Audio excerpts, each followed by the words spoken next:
Olá, amigos seguidores.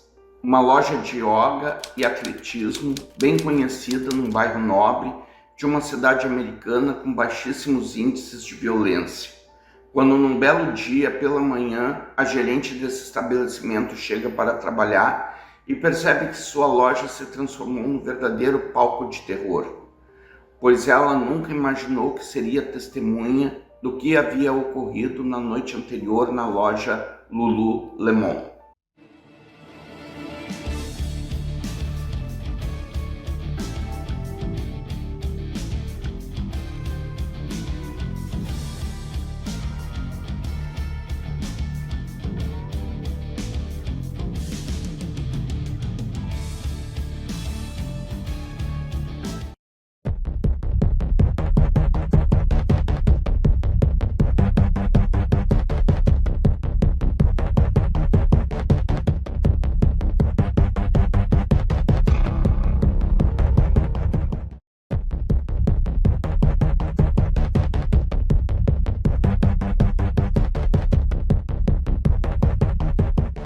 Às 9h30 da manhã do dia 12 de março de 2011, o telefone de emergência 911 tocou.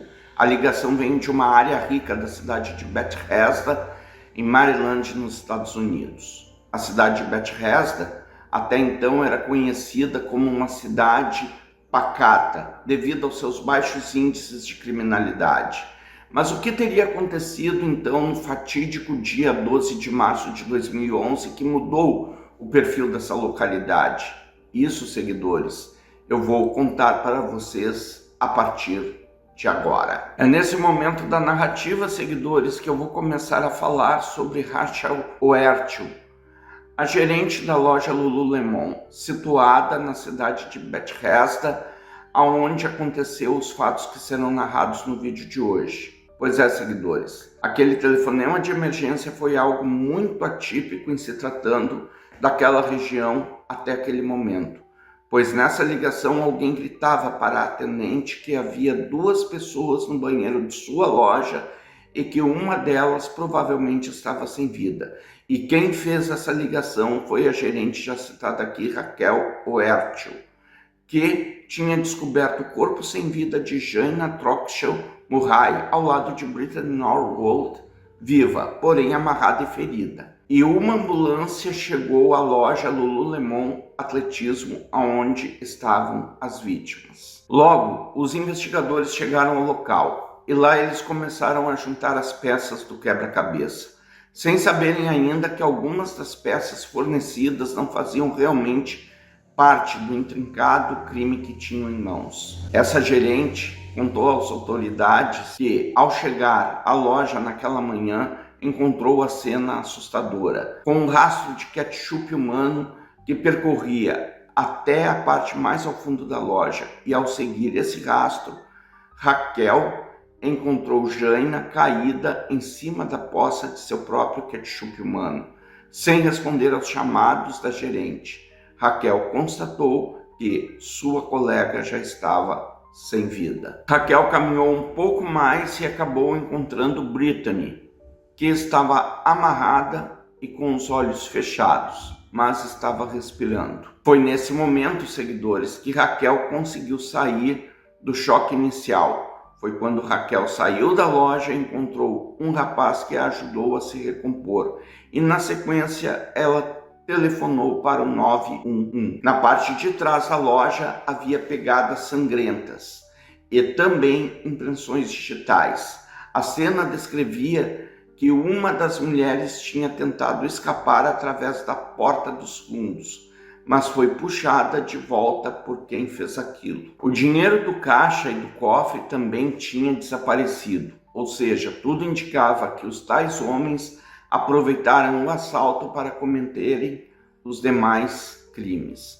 Posteriormente, no hospital, Brittany contou que na noite anterior, 2 assaltantes mascarados seguiram a dupla até a loja e ali abusaram delas.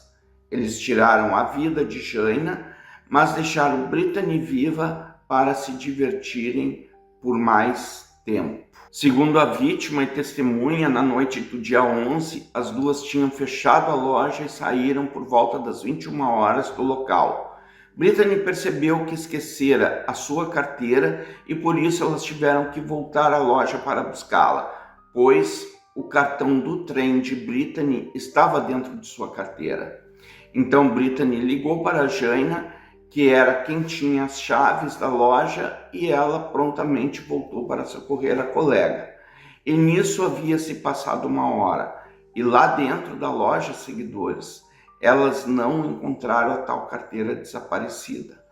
Jaina, então, emprestou o seu cartão de metrô para Brittany poder ir embora naquela noite. E foi nesse momento que 2 homens entraram na loja com seus rostos cobertos com uma máscara de esqui. Jaina foi atingida por um dos homens e arrastada para o fundo da loja pelos cabelos, onde um dos homens batia nela e a agredia intimamente.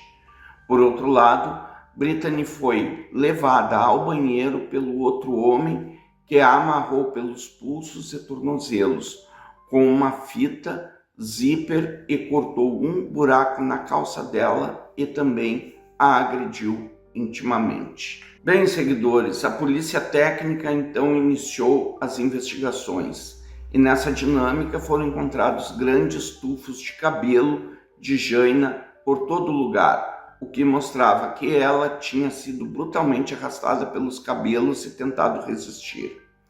Depois de tudo, os 2 homens pegaram todo o dinheiro que eles encontraram no cofre e nas caixas e fugiram, deixando as duas espancadas e sangrando. Jaina não aguentou o ataque sofrido e pereceu. Ela tinha centenas de machucados diferentes e, ao lado do seu corpo, foi encontrada uma caixa de ferramentas, onde várias delas foram usadas no crime, incluindo um martelo, uma faca, uma chave inglesa e uma barra de ferro pesada.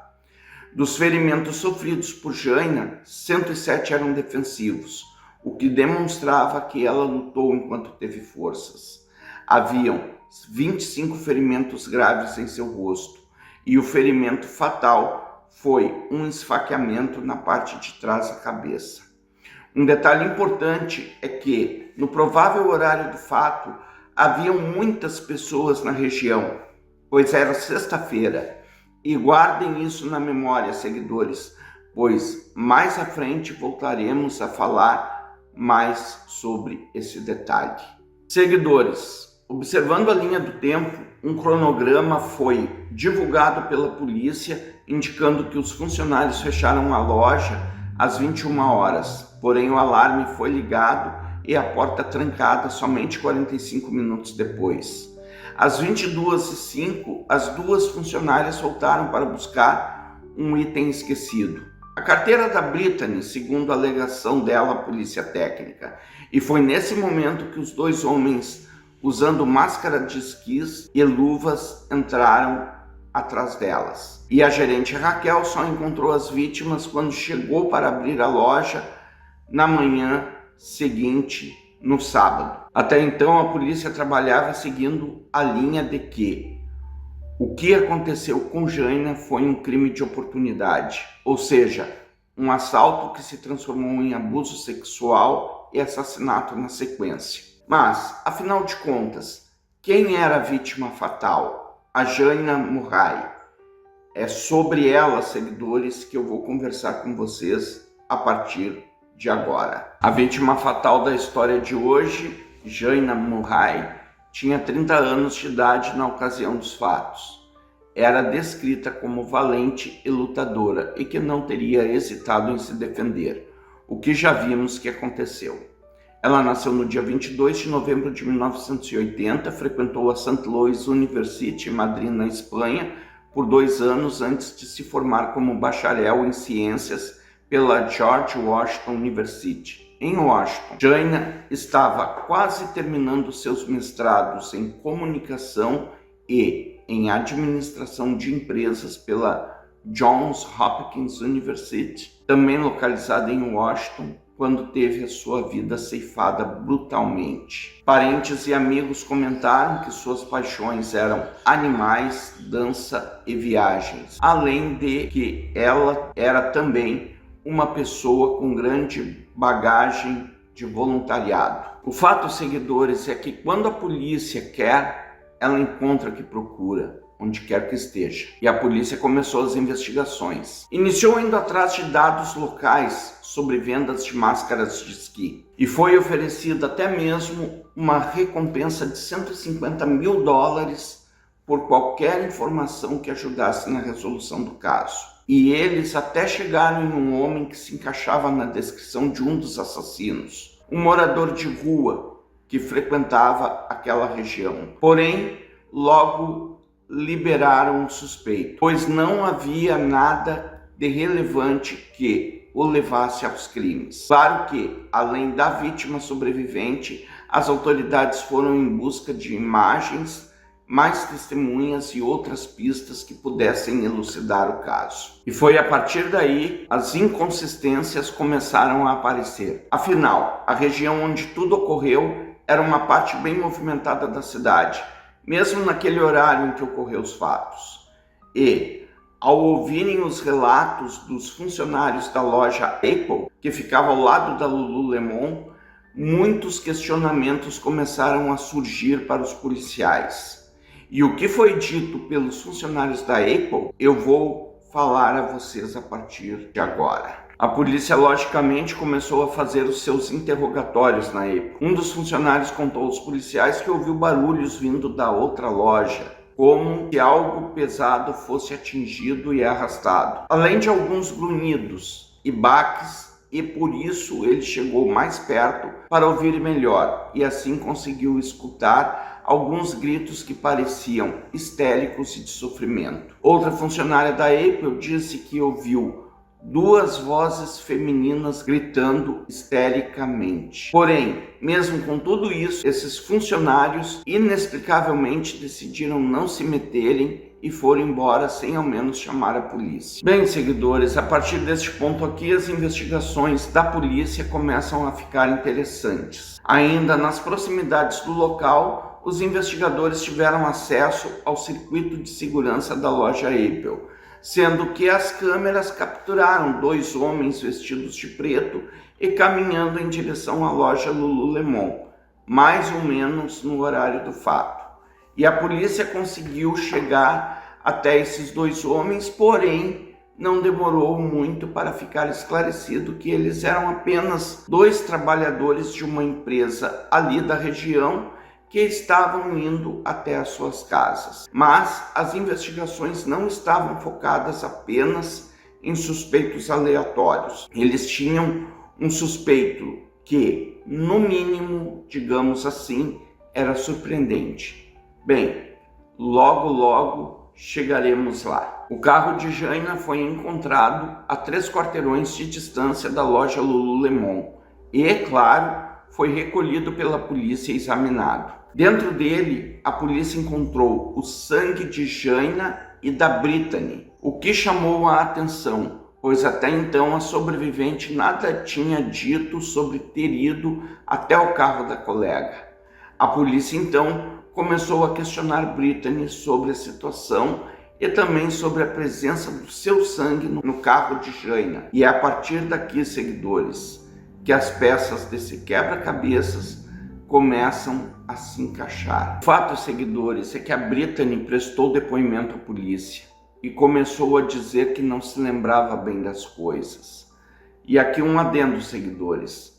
Na minha opinião, quando alguém fala isso em depoimento, é como se estivesse assinando uma confissão de culpa. Depois ela alegou que a sua memória estava voltando aos poucos e que ela tinha esquecido muita coisa em razão do choque que sofrera, e que por isso não tinha contado aquilo aos policiais ainda, mas disse que, como o carro de Jaina estava em frente à loja, os assaltantes a mandaram parar o carro distante dali e depois voltasse para lá, e que ela acha que fez isso e não comentou com ninguém por não ter se lembrado do fato. Só que a historinha triste da Brittany não convencia mais ninguém. Ela era culpada. E isso eu vou relatar para vocês a partir de agora. Pois é, seguidores, como já sabemos, a justiça é cega, mas enxerga no escuro. Os policiais perceberam que os esquecimentos de Brittany eram muito seletivos e favoráveis a ela, e haviam mais fatos que faziam a versão daquilo que ela contava cair por terra. Número 1. As únicas pegadas ensanguentadas encontradas pela polícia eram dela mesma, feitas com um par de tênis masculino encontrado no local do crime. Número 2. Os hematomas presentes nela pareciam auto-infligidos. Número 3. Brittany estava amarrada de um jeito que ela mesma conseguiu se amarrar. Número 4.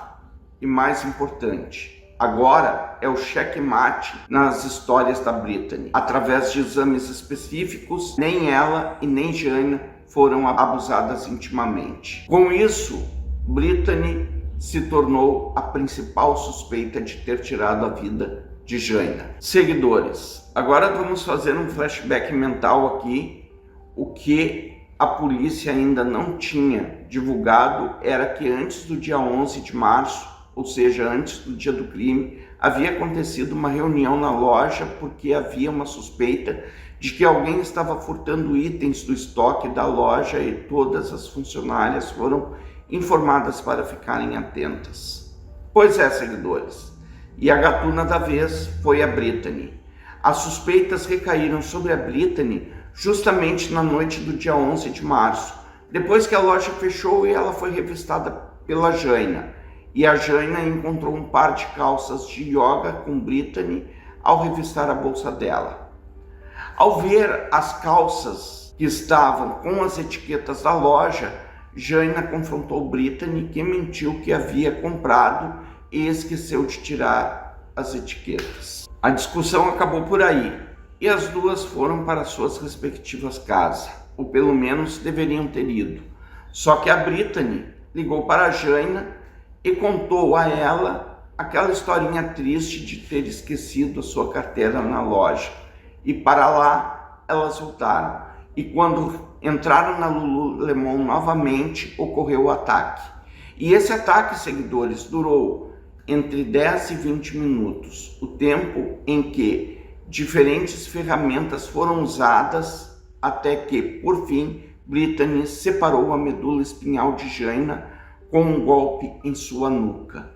Depois disso, Brittany fez uma superprodução de toda a cena que inventou e, com tudo pronto, moveu o carro de Jaina e nele permaneceu sentada por 90 minutos pensando no que fazer. Após esse período, ela voltou para a loja, fez um buraco em sua calça para encenar a agressão íntima.